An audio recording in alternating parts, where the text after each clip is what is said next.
जिसको sales theory बोलते हैं, सेल्स थ्योरी को समझेंगे। तो दो वैज्ञानिक हुए हैं, एक वैज्ञानिक है स्लाइडेन, क्या है तो स्लाइडेन, और एक वैज्ञानिक का नाम आपको मिलेगा कोशिका सिद्धांत में स्वान। जो स्लाइडेन वैज्ञानिक है इनका रिसर्च है प्लांट पर, किस पर तो प्लांट पर या पौधे पर इनका रिसर्च है।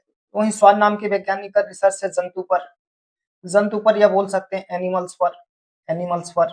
तो इन दोनों ने सम्मिलित रूप से, इनका रिसर्च था 1838 में और इनका 1839 को। तो इन दोनों ने सम्मिलित रूप से एक सिद्धांत पेश किया जिसको सेल थ्योरी कहा जाता है। क्या कहा जाता है? Cell theory.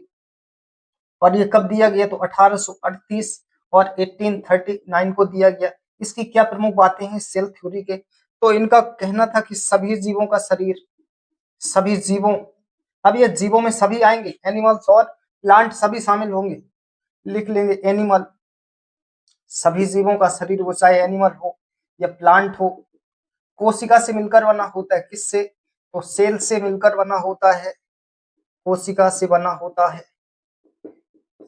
और दूसरा कथन ये था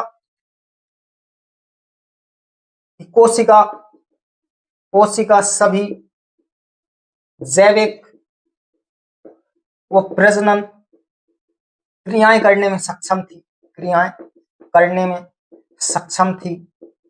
ये इनका कथन है। अब कोशिका सिद्धांत के जरिए स्लाइडेन और स्वान नाम के दो वैज्ञानिकों ने ये बताया कि सभी जीवों का शरीर कोशिका से मिलकर बना होता है, वो चाहे जीवों में पादप हो या एनिमल हो, और सभी कोशिका सभी तरह की जैविक क्रियाएं करने में सक्षम है और प्रजनन क्रियाएं करने में। अब ये बातें तो सामने आती हैं कोशिका सिद्धांत से, लेकिन ये तथ्य सामने नहीं आता कि भाई नई कोशिका की उत्पत्ति कैसे होती है। तो आगे एक सिद्धांत आएगा आधुनिक कोशिका का सिद्धांत। क्या आएगा? तो इस सिद्धांत की कमियों को दूर करने के लिए एक सिद्धांत आता है आधुनिक कोशिका का सिद्धांत। याद रखेंगे, आधुनिक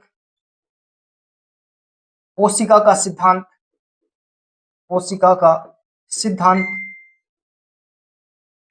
आधुनिक कोशिका का सिद्धांत ये कब आता है? तो 1855 में।